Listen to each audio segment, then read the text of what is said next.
Halo pemirsa GPR TV dari Sabang sampai Merauke, dari Miangas hingga Pulau Rote. Bertemu kembali dengan saya Anggria Ratri dalam program Kominfo Newsroom.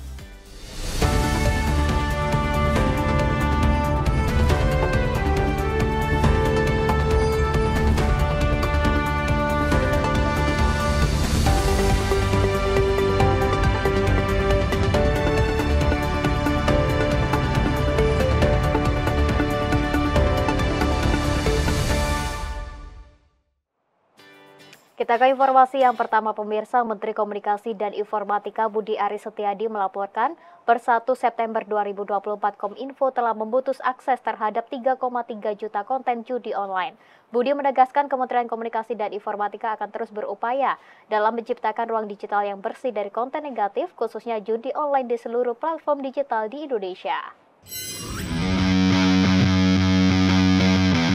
Kementerian Komunikasi dan Informatika melaporkan telah memblokir lebih dari 3,6 juta konten negatif di ruang digital dari tahun 2023 sampai 2024. Menteri Komunikasi dan Informatika Budi Aris Setiadi dalam rapat dengar pendapat dengan Komisi 1 DPR RI di Gedung DPR RI Jakarta mengatakan per 1 September 2024, Kementerian Kominfo juga telah memutus akses terhadap lebih dari 3.367.632 konten judi online bekerjasama dengan instansi terkait. Berdasarkan data dari Pusat Pelaporan dan Analisis Transaksi Keuangan, akses masyarakat ke aplikasi atau situs judi online pada Juli 2024 juga mengalami penurunan yang cukup drastis hingga 50%, dengan penurunan jumlah depositnya mencapai 34,49 triliun rupiah. Saat ini Kementerian Kominfo terus memaksimalkan upaya pemberantasan judi online secara menyeluruh dengan mewajibkan kepada seluruh penyelenggara sistem elektronik diwajibkan untuk menekan fakta integritas anti judi online. Jika tidak, maka Menteri Kominfo secara tegas akan mencabut tanda daftar PSE sesuai dengan peraturan perundang-undangan dan regulasi yang telah ditetapkan. Kementerian Kominfo juga melakukan pengendalian dan penanganan konten negatif melalui pemblokiran konten negatif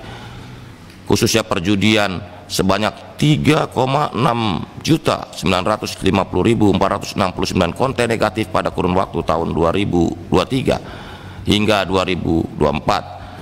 Untuk khusus judi online, hingga per 1 September telah dilakukan pemutusan akses lebih dari 3,367.632 konten judi melalui kerjasama dengan berbagai instansi terkait.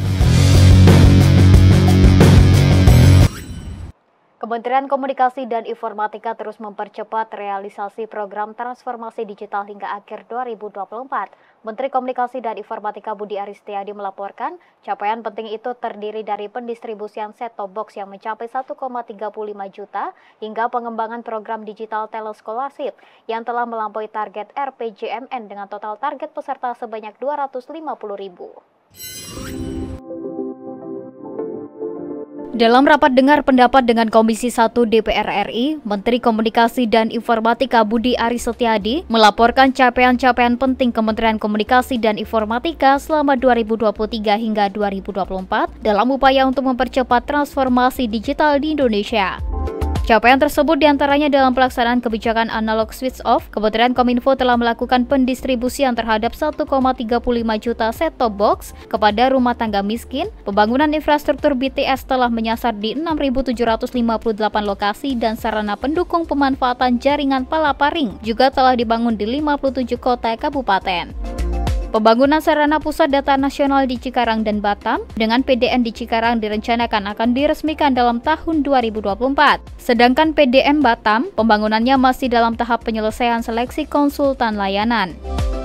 Balai Besar Pengujian Perangkat Telekomunikasi yang telah dijadikan sebagai pusat pengujian perangkat yang berstandar internasional bernama Indonesia Digital Test Host. Penambahan spektrum frekuensi radio hingga 1720 MHz dalam mendukung jaringan 4G dan 5G.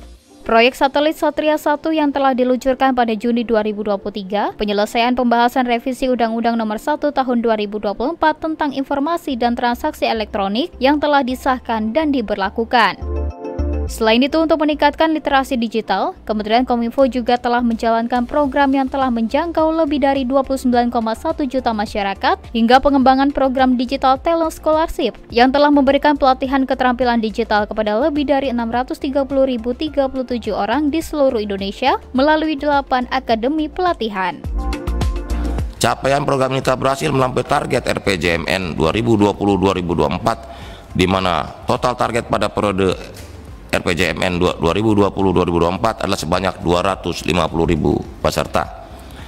Pada sektor-sektor strategis seperti UMKM, Kementerian Kominfo telah melakukan fasilitasi terhadap 13.086 UMKM untuk mengadopsi dan memanfaatkan teknologi digital, khususnya teknologi e-commerce dan fintech.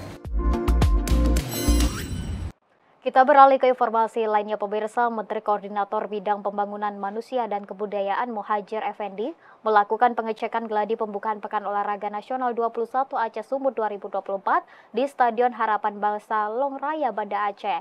Muhadjir menyebut upacara pembukaan PON Aceh Sumut 2024 siap digelar dan akan dibuka langsung oleh Presiden Joko Widodo.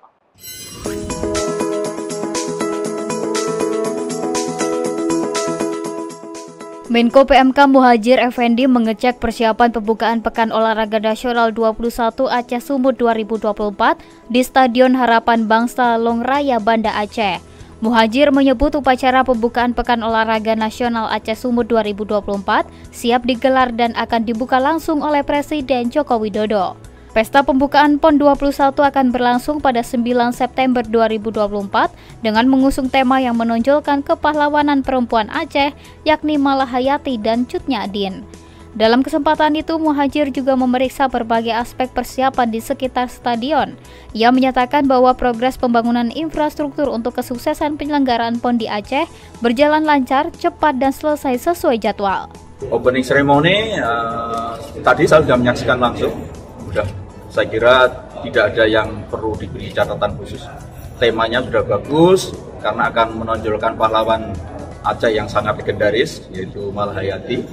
Kemudian juga pahlawan perempuan, sehingga ini menghindari bias gender, gitu ya. Saya kira bagus menonjolkan bukan hanya dari sisi kepahlawanan saja, tapi juga bahwa pahlawan itu tidak hanya laki-laki tapi juga perempuan. Menteri Koordinator Bidang Pembangunan Manusia dan Kebudayaan Muhadjir Effendi menyebut kesiapan Stadion Utama Sumatera Utara yang akan digunakan sebagai venue upacara penutupan PON 21 Aceh Sumatera Utara sudah 94%. Ia mengatakan pembangunan stadion ini dilakukan dalam 24 jam setiap hari dan ditargetkan selesai dalam 1 pekan ke depan.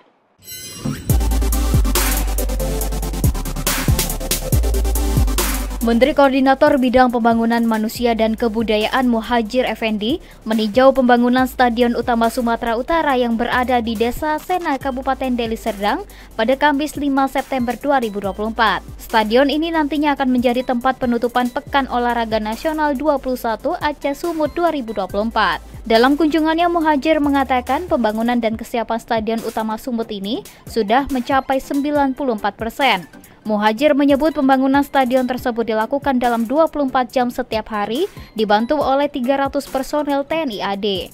Ia menargetkan pengerjaan bagian dalam maupun luar stadion bisa selesai dalam 7 hari. Sementara instalasi listrik di luar stadion juga dalam pengerjaan. Sangat optimis, sangat optimis. Jadi nanti dipakai untuk penutupan. Sehingga kalau memang masih ada kekurangan, sehingga kita bisa memanfaatkan jeda waktu menuju ke penutupan. Masih cukup.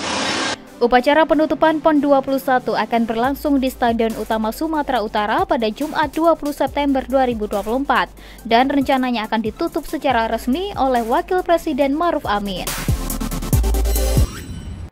Pemirsa, Menteri Koordinator Bidang Pembangunan Manusia dan Kebudayaan Muhadjir Effendi memuji tema yang akan digunakan saat pembukaan Pekan Olahraga Nasional ke-21 Aceh Sumatera Utara 2024. Muhadjir menjelaskan pemilihan pahlawan perempuan Aceh yaitu Malahayati bermakna semangat kepahlawanan yang menyala-nyala dan emansipasi. Usai meninjau langsung lokasi pembukaan pesta olahraga 4 tahunan di Stadion Harapan Bangsa di Banda Aceh, Kamis 5 September 2024, Menteri Koordinator Bidang Pembangunan Manusia dan Kebudayaan Muhadjir Effendi menyatakan, tema yang diangkat saat pembukaan Pekan Olahraga Nasional ke-21 Aceh Sumatera Utara 2024 mengangkat perjuangan pahlawan perempuan dinilai sangat tepat. Menko Muhadjir menilai pemilihan pahlawan perempuan Aceh, yaitu Malahayati, bermakna semangat kepahlawanan yang menyala-nyala dan emansipasi.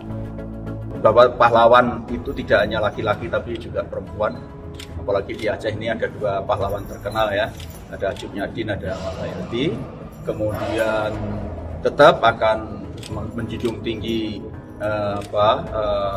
budaya dan tradisi lokal yang ada di Aceh ini, karena itu nanti untuk pembukaan akan disesuaikan waktunya sesuai dengan yang selama malam ini berlaku di Aceh, yaitu Ba'da Isya ya. Pemirsa, kami akan segera kembali dengan informasi lainnya, tetaplah bersama kami.